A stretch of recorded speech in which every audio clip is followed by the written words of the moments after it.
Russes depuis 4 ans qu'elle se lançait ce défi. Depuis 4 ans, les Russes triomphaient là-haut. Depuis 4 ans, ils s'adjugeaient toutes les grandes premières. Il y eut d'abord le premier satellite artificiel de la Terre, Sputnik 1, le 4 octobre 57.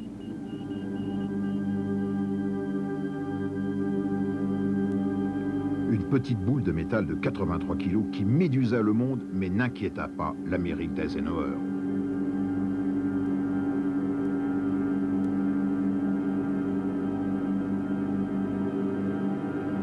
Les Russes triomphaient, l'Amérique était KO.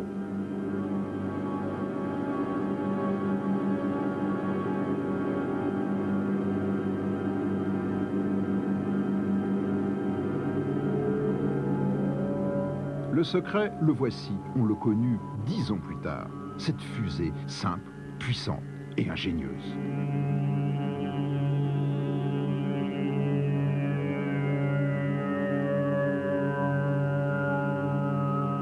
Pour l'époque, il y a maintenant plus de 30 ans, elle était l'équivalent d'Ariane. La base encore secrète, Baïkonour. L'inventeur, Korolev.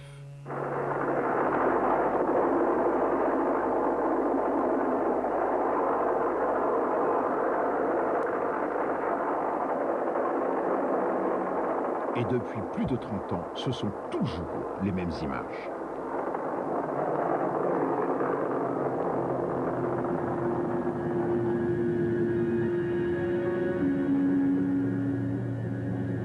Après Sputnik, les Russes remirent cela avec Laïka, la petite chienne, le premier être vivant à être satellisé. L'Amérique met alors les bouchées doubles et se ridiculise avec sa première fusée.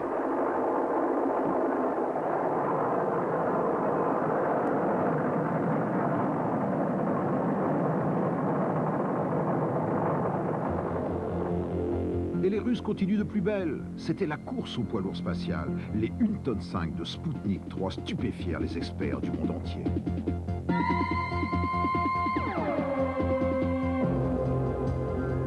Et ils s'offrirent toutes les grandes premières. Le premier coup au but sur la Lune. Les premières photos de sa face cachée avec l'Unique 3. Mais la médiocrité de ces photos trahissait déjà la faiblesse de leur électronique. Et la diplomatie du Sputnik fut à son apogée avec l'envoi d'un homme dans l'espace. On construisit un véhicule et on entraîna le premier cosmonaute, Gagarine.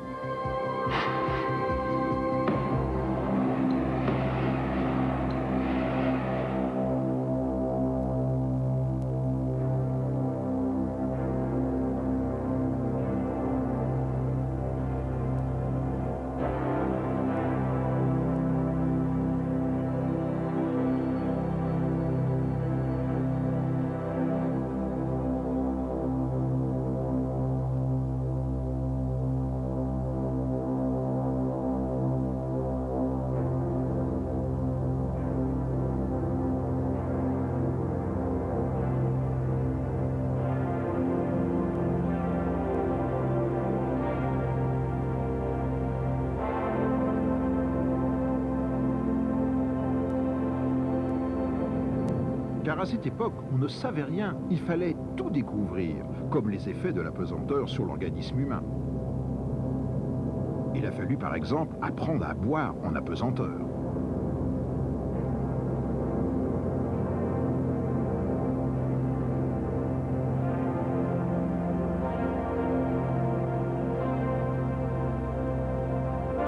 Et le 12 avril 61, la voix de Gagarine tombait de l'espace.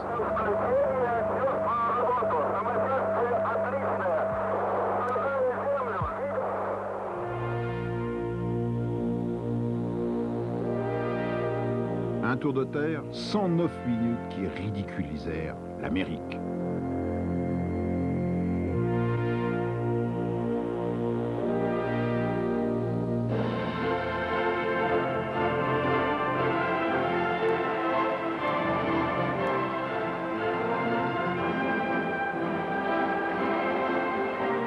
Et Gagarine devint l'homme le plus célèbre de la planète.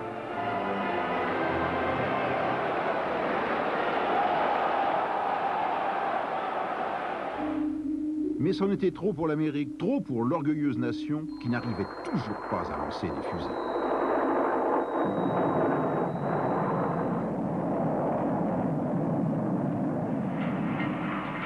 Et pourtant, c'est de l'échec et de l'adversité que naissent les grandes espérances. Van Braun, appelé à la rescousse, sauve l'honneur de l'Amérique avec le saut de puce de 15 minutes d'Alan Shepard en mai 61, soit un mois après Gagarine.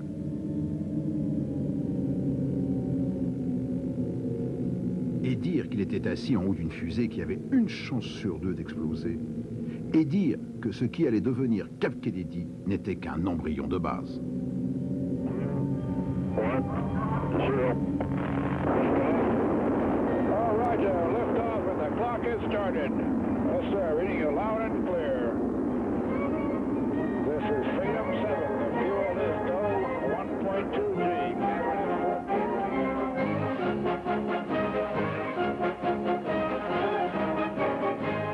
Et voilà pourquoi, alors que l'Amérique n'avait toujours pas satellisé un homme, John Kennedy avait lancé son pari, décrocher la Lune avant la fin de la décennie. Not because they are easy, but because they are hard. Son premier succès, l'Amérique l'obtint un an plus tard, avec les 4 tours du globe de John Glenn. Sur ces images, on est stupéfait de redécouvrir la précarité des moyens employés, l'exiguïté de la cabine Mercury. Et il fallait être fou, oui, fou, pour oser s'installer là-haut, dans de tels engins.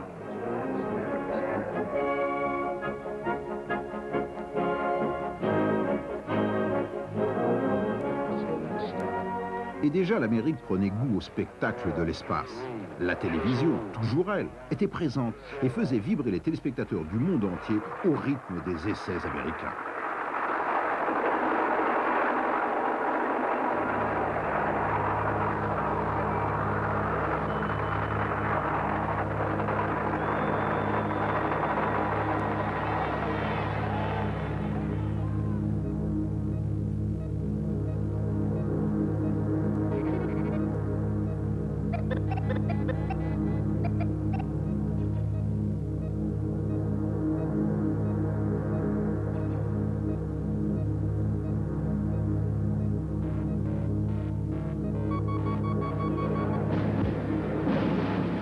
Avec John Glenn, enfin, l'honneur de l'Amérique était sauvé.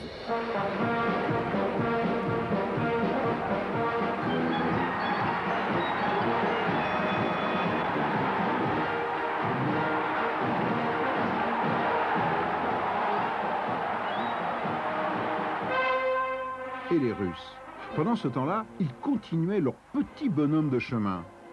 Ils lançaient leurs cosmonautes par 2, puis par 3. Ils effectuaient des rendez-vous. Ils battaient record sur record. Le clou fut le lancement d'une femme, Valentina Tereshkova, en juin 63, 2 ans après Gagarine et le défi de Kennedy.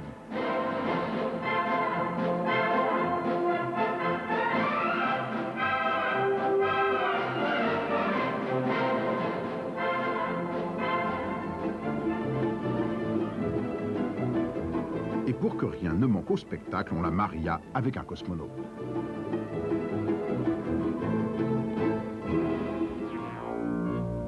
Enfin, en 65, une nouvelle race d'hommes était née, le piéton de l'espace, Alexis Leonov.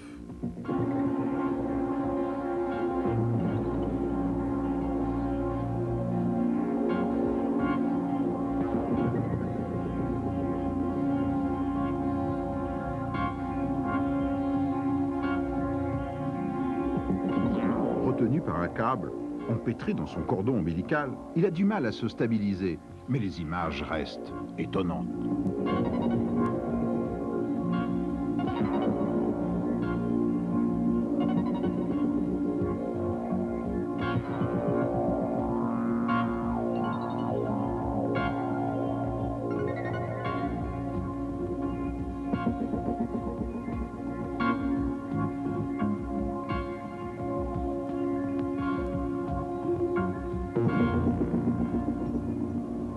Et l'Amérique met les bouchées doubles. 3 mois après, elle a aussi son piéton de l'espace, White. Et déjà, les images sont de bien meilleure qualité.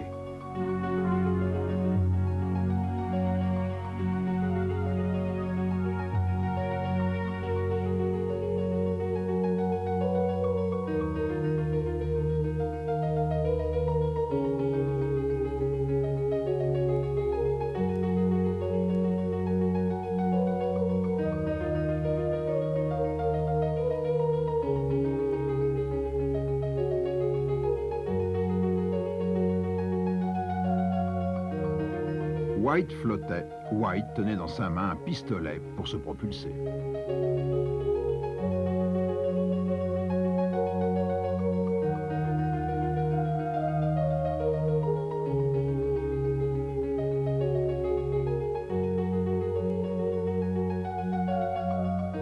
À pas de géant, l'Amérique comblait donc son retard sur les Russes. Elle apprenait à construire des cabines spatiales, à faire voler des hommes, à effectuer des rendez-vous, à stabiliser des engins,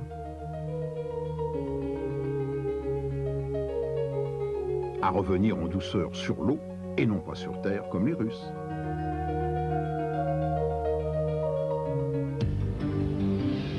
Bref, toute la machine Apollo était en route.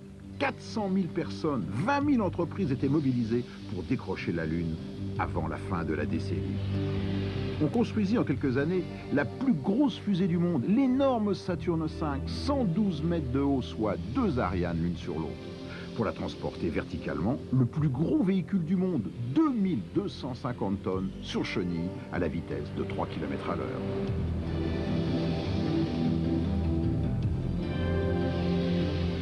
On construisit le plus grand bâtiment du monde.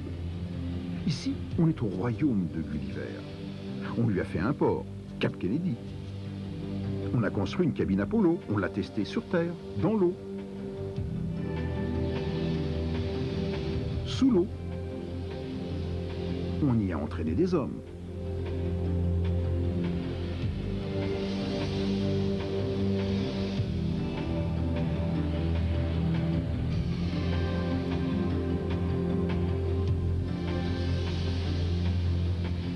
On a appris sur Terre à marcher sur la Lune.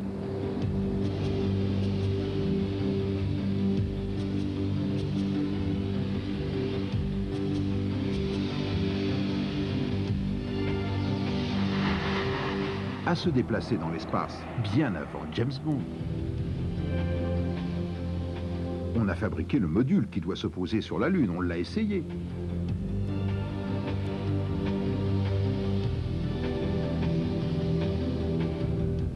On a appris à le piloter. À bord, un certain Armstrong, qui a bien failli se tuer.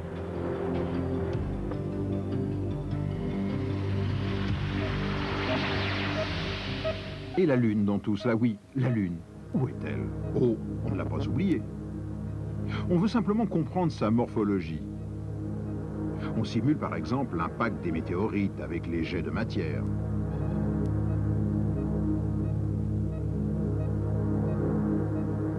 On reproduit la formation des cratères.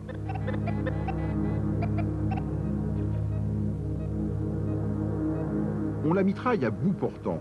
Et pour prendre des gros plans de sa surface, on y précipite des engins automatiques.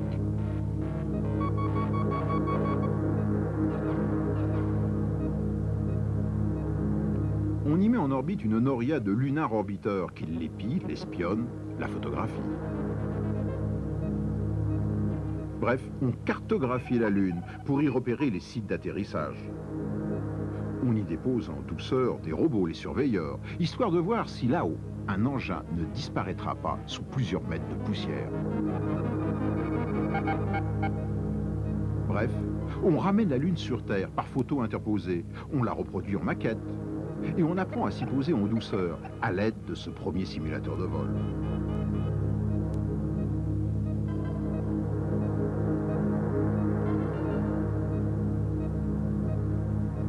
On apprend également à effectuer des rendez-vous accrochés au toit d'un hangar. Une nouvelle science est née, la simulation, avec derrière tout cela, ce qui fit d'emblée la suprématie de l'Amérique, l'ordinateur, oui. Sans l'informatique, l'Amérique n'aurait pas décroché la Lune.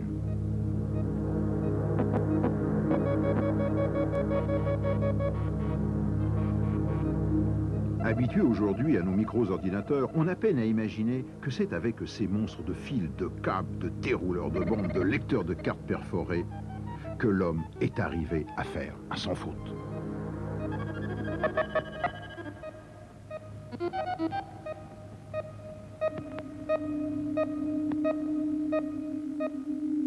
Bref, en 8 ans, il a fallu tout inventer. Il a fallu découvrir de nouveaux matériaux. Il a fallu concevoir des scaphandres. Le prêt-à-porter de l'espace était né.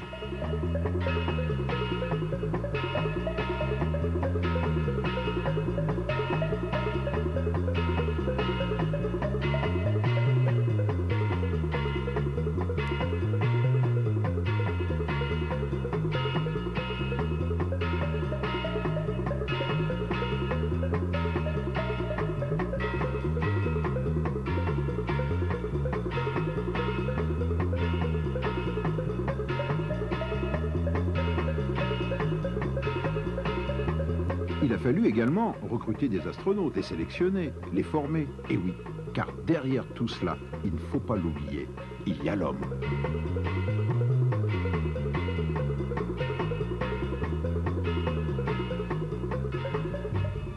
Et en 1967, tout était prêt pour décrocher la Lune. Tout, sauf la sécurité. 3 hommes, Virgile, Grissom et Chaffee, périrent brûlés dans leur cabine, en haut de la fusée Apollo, parce qu'il leur fallait plusieurs minutes pour ouvrir la porte.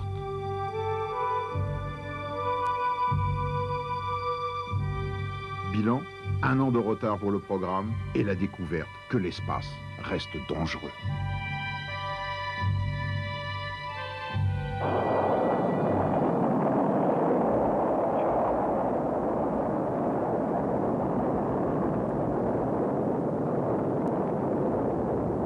Et en décembre 68, ce fut la grande répétition de toute l'opération Homme sur la Lune avec Apollo 8.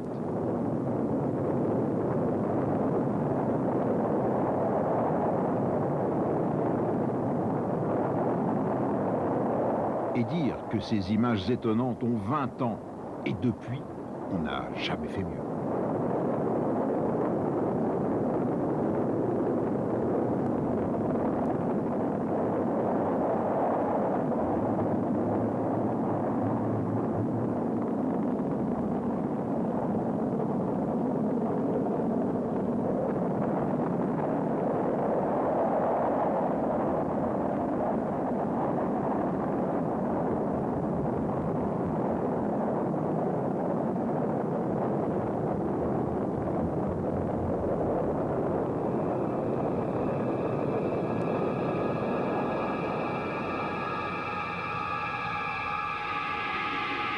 Cap sur la Lune donc, mais interdiction de s'y poser.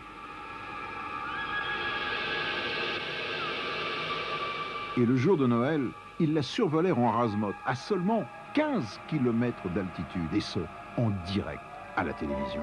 Oui, un beau cadeau, le plus beau cadeau pour l'Amérique.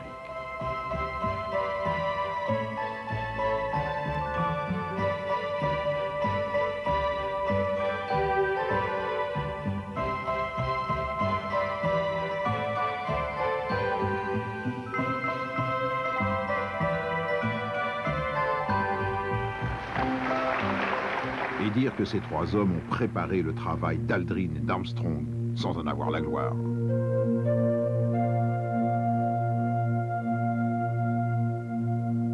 Deux autres répétitions, Apollo 9 et 10, pour s'assurer que tout était en parfait état.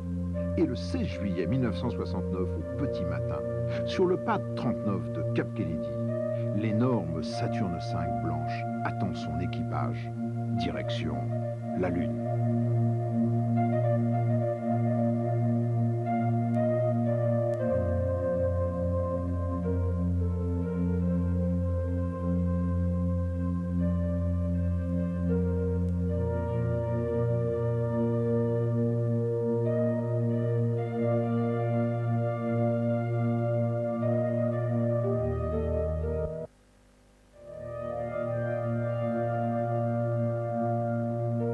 Cap Kennedy, 16 juillet 69 au petit matin. Buzz Aldrin, Neil Armstrong et Michael Collins. 3 hommes, 3 astronautes, 3 vétérans de la NASA. 3 noms qui seront bientôt écrits dans le grand livre de l'espace. 3 hommes calmes, surentraînés aux réflexes de robots, avec en tête une seule consigne: si quelque chose va mal, arrêtez. En fait, pour Apollo 11, par rapport au précédent vol, il n'y avait qu'une seule nouveauté: atterrir puis redécoller de la Lune. Tout le reste avait déjà été répété à plusieurs reprises.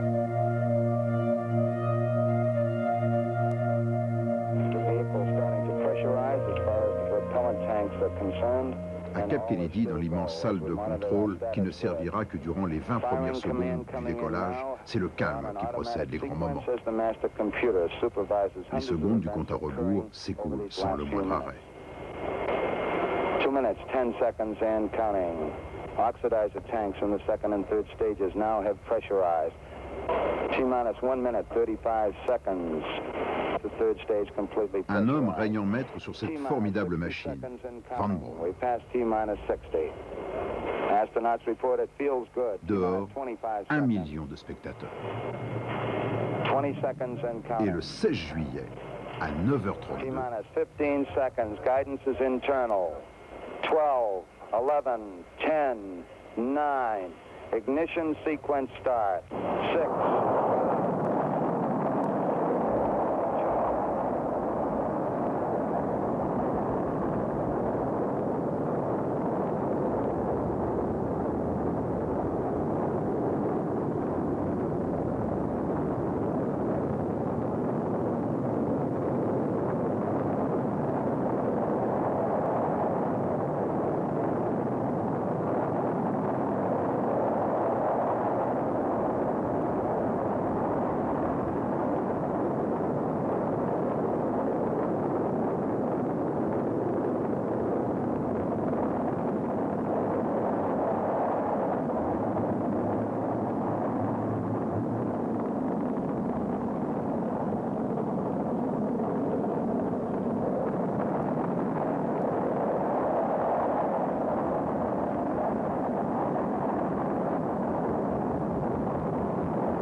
Et c'est parti pour un voyage de 400 000 km, un voyage de 4 jours entre Terre et Lune. Un voyage où le temps se partage entre les tâches ménagères et les corrections de trajectoire.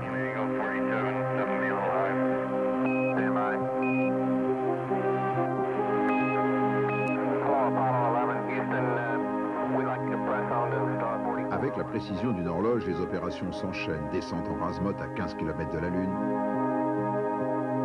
Séparation du train spatial.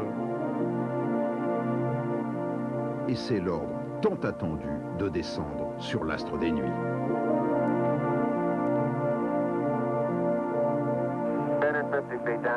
Armstrong est aux commandes, tout va bien jusqu'au moment où, à 1800 mètres d'altitude, une alarme s'allume. L'ordinateur de bord est saturé. Fallait-il arrêter et remonter?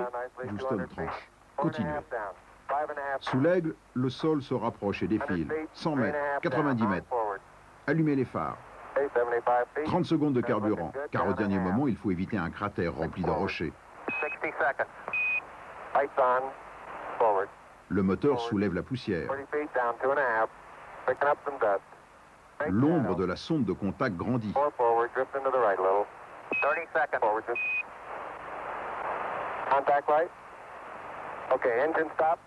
Ok, moteur coupé. Ouf, il ne restait que 12 secondes de carburant. Et cette première phrase d'Armstrong: Houston, ici la tranquillité, l'Aigle a atterri.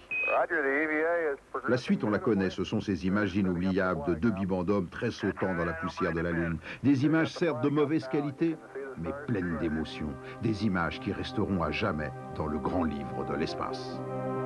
21 heures après, c'est le décollage de la Lune dans un immense feu d'artifice et le rendez-vous avec le 3e homme resté en orbite, Michael Collins. Mais déjà là, ce n'était plus une nouveauté, car l'opération avait été répétée au cours de plusieurs vols.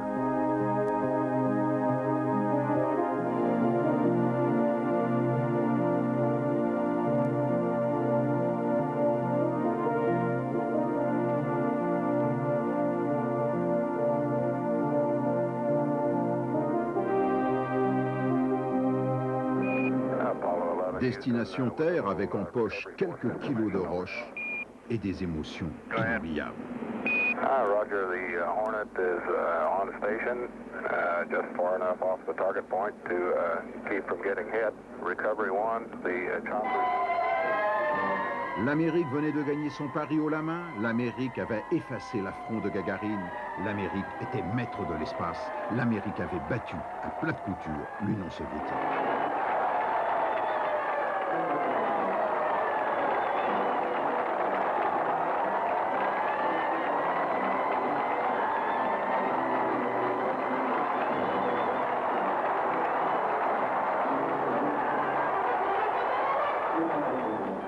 La lune de l'ami Pierrot était morte et avec elle tout le programme Apollo, car derrière tout cela, il n'y avait pas de véritable programme d'exploration de la Lune. Alors au fil des missions, on a improvisé. 6 mois après, c'est le tour d'Apollo 12, mais les images ont un côté déjà vu. Apollo 13 partira dans la plus grande indifférence, et ce sera le drame. L'explosion d'un réservoir d'oxygène paralyse le vaisseau et transforme la cabine Apollo en radeau de survie sans électricité, sans chaleur. Alors, on doit survivre le temps d'un aller-retour Terre-Lune. Au sol, on prie. L'Amérique se révèle angoissée. Elle a mal à l'espace. Mais la formidable machine NASA est là et ramène sain et sauf l'équipage.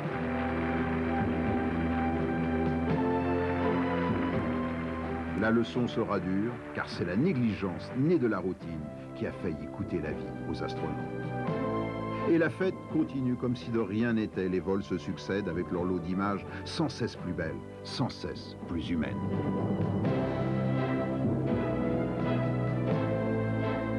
Pour justifier les milliards de dollars investis, on fait un peu de science.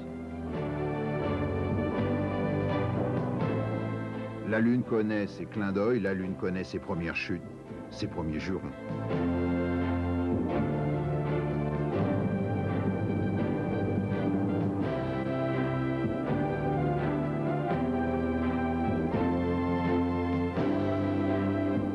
Voici la première partie de golf, la première rencontre de football, la première leçon de physique avec le marteau et la plume de Newton, le premier rallye lunaire,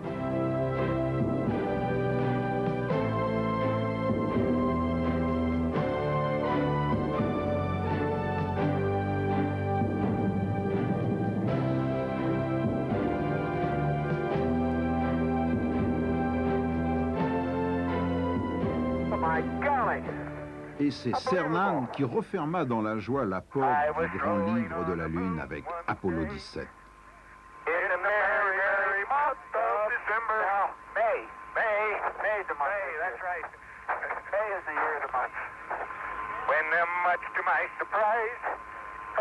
Trois ans se sont écoulés depuis le petit pas de Neil Armstrong.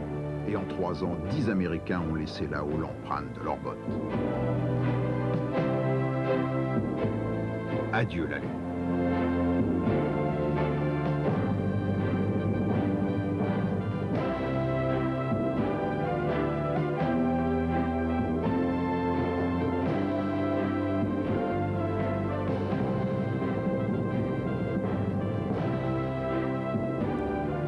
De la Lune, il ne reste maintenant que des salles de contrôle désertes.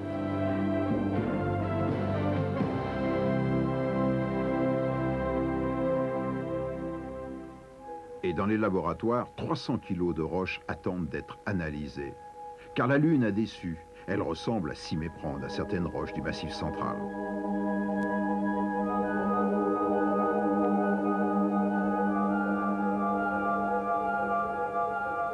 Quant aux Russes battus à plat de couture, ils ont baissé les bras et se sont contentés d'envoyer là-haut une collection d'astucieux petits robots, les Lunarods, télécommandés depuis la Terre. C'était la Lune au rabais.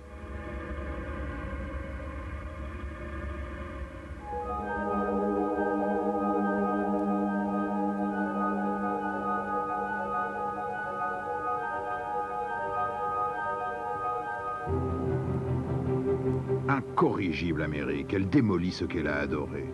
L'espace qui lui a donné toutes ses heures de gloire La voilà qui s'en désintéresse. Après la Lune, les responsables de la NASA doivent batailler ferme pour sauver le programme navette. Et faute de crédit, on en est arrivé à des compromis douteux. Par exemple, cet avion spatial est posé sur un énorme réservoir et aidé au décollage par 2 gigantesques fusées à poudre. Mais quelle force, quelle beauté! 12, 11, 10, we'll go for main engine ignition. 7, 6, we have main engine ignition.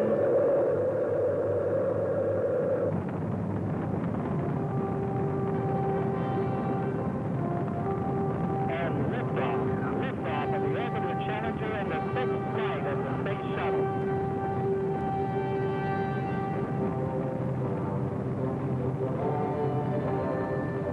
Le premier vol de la navette le 12 avril 81 relance l'intérêt pour l'espace après, il est vrai, 10 ans d'éclipse.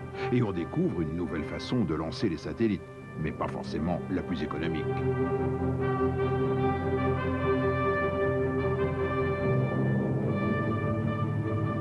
Pour la première fois, on vit à bord avec les astronautes. Et le grand album de l'espace s'enrichit de merveilleuses pages que nous allons feuilleter. On lance les satellites à la main.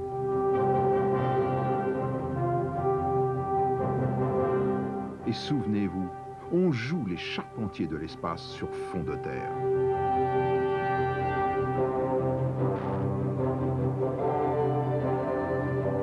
Et oui, tout ceci restera comme les balbutiements du travail de l'homme en orbite, où il apprend à se servir de ses doigts et de ses outils, où il découvre que le moindre travail demande 3 fois plus de temps que le travail sur Terre, que le moindre détail prend une importance démesurée.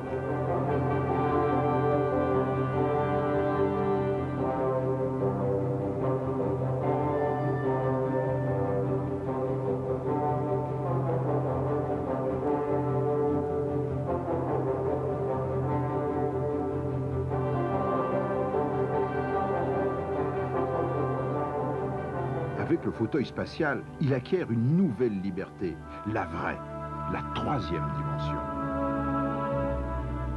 2001, l'Odyssée de l'espace n'est pas loin.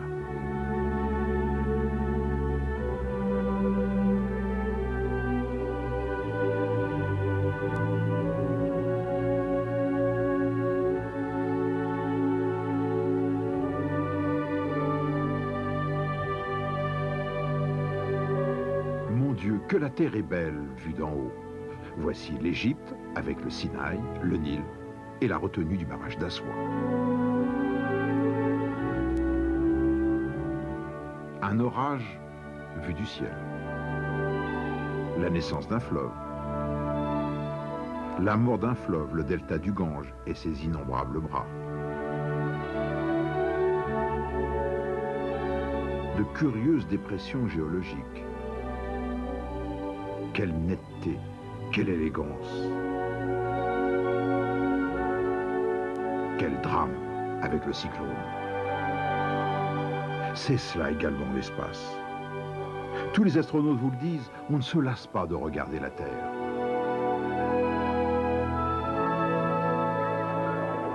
Et puis la navette nous a apporté cette image insolite d'un engin revenant depuis l'espace, intact comme un avion. On est loin du retour des capsules Apollo. Et c'était il y a seulement 10 ans.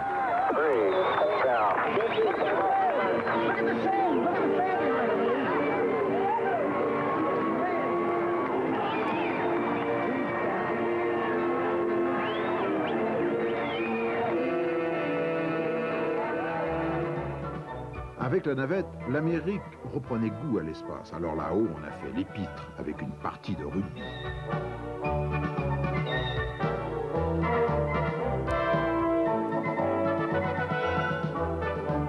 La mêlée spatiale.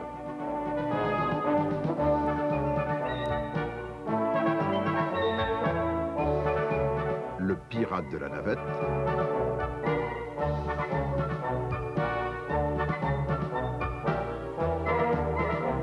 Et bien sûr, le baseball.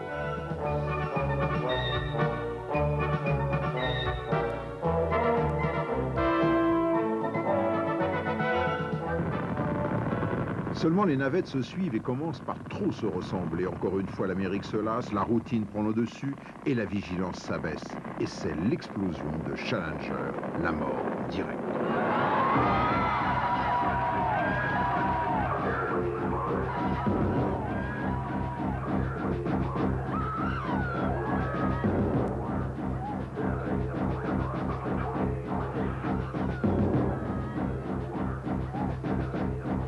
Encore une fois, l'Amérique paye très cher ses erreurs, puisqu'elle est clouée au sol durant 3 ans. Faute de navette, elle ressort ses fusées qui explosent les unes après les autres.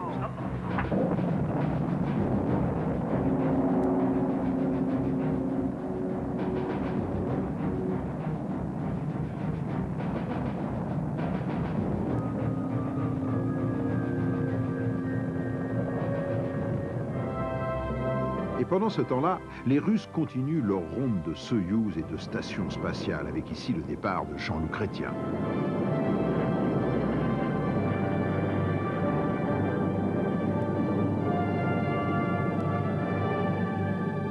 Pour la première fois, un cosmonaute, Jean-Loup Chrétien, a joué les reporters, caméra au point. Il a filmé sa propre mission. Des images simples, belles et parfois indiscrètes.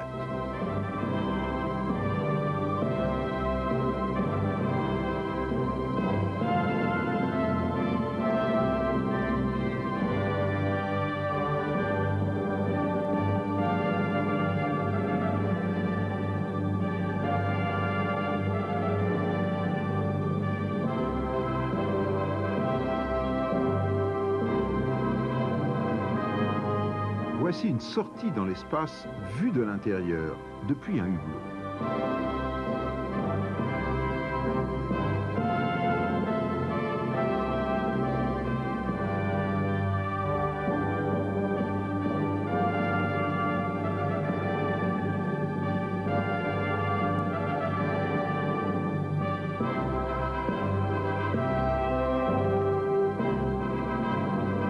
C'est cela le travail des astronautes.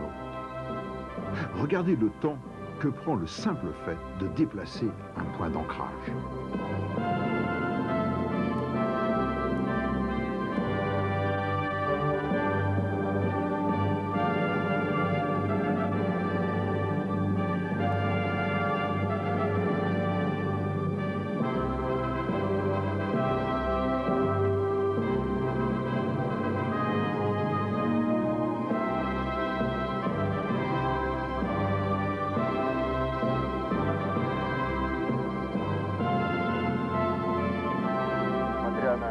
À bord de Mir, un médecin effectue les prélèvements de sang. Mieux vaut en rire.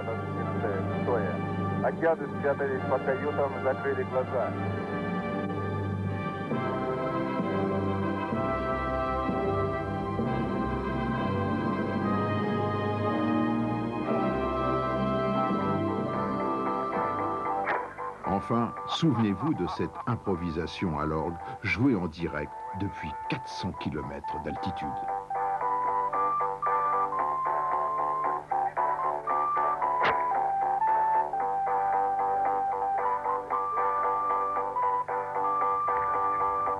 Et puis Jean-Loup nous a livré ses impressions de voyage. Caméra au point, il a vagabondé par-dessus les océans et les continents.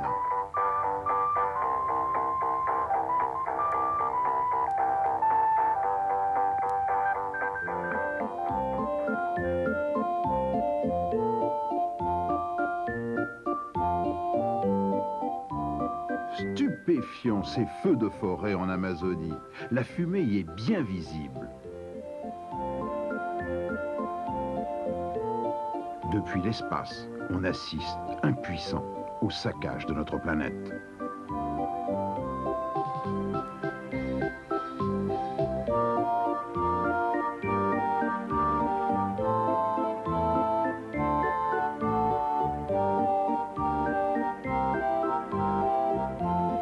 Depuis Mir, Jean-Loup a également filmé l'irrésistible avancée du désert. Notre Terre jaunit, notre Terre se dessèche. Les astronautes en sont les témoins impuissants. Mais ils le voient, ils le filment, ils nous le disent. Et c'est déjà beaucoup.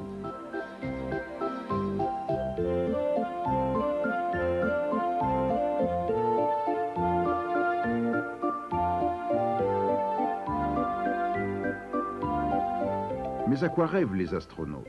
Après la Lune, Mars la rouge, Mars l'énigmatique. Alors à la NASA, on commence à réfléchir, à dessiner, on fait tourner les ordinateurs. Avant d'aller sur Mars, on va installer en orbite autour de la Terre une station relais.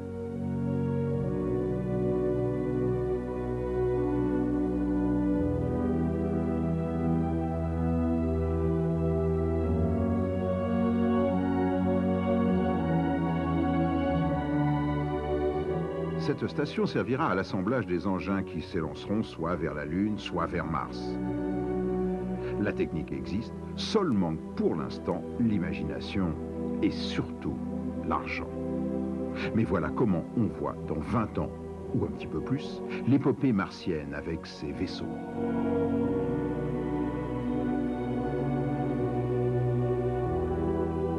Ici, une base vie originale avec ville et, s'il vous plaît, jardin.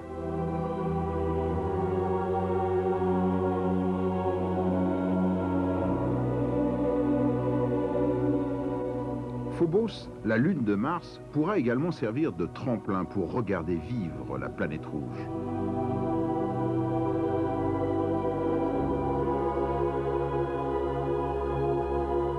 Depuis Phobos, des engins partiront explorer Mars.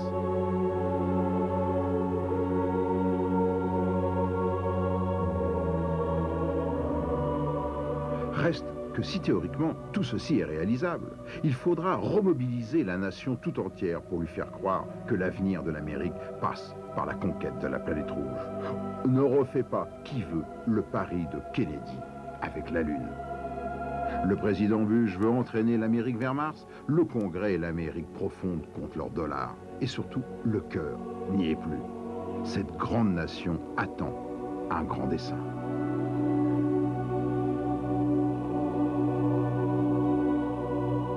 Par exemple, elle n'en finit pas de recorriger son programme de station spatiale. Car si tout est prêt sur le papier, on en est à se demander si cela vaut vraiment la peine d'aller tourner là-haut. Et surtout, qu'est-ce qu'on va bien pouvoir y fabriquer?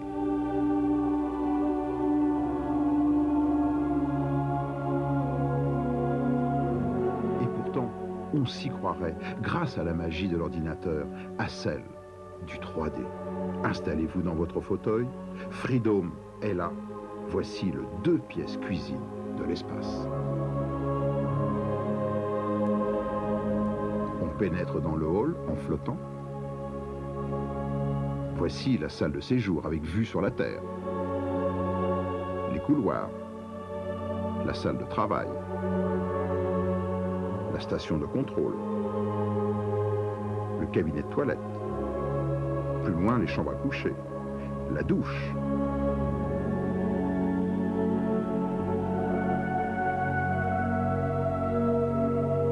La cuisine, la salle à manger.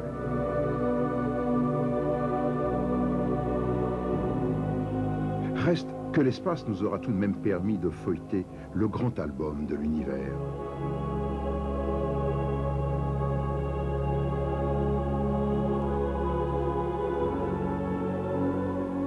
On n'oubliera jamais en effet ces étonnantes images de voyageurs survolant Jupiter. Jupiter, c'est une étoile avortée, un monstre avec son étrange tourbillon.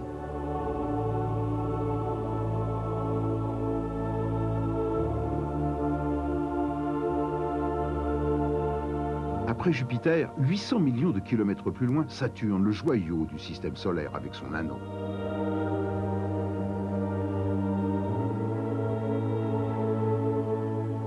Et on en a plus appris en quelques clichés qu'en 100 ans d'astronomie.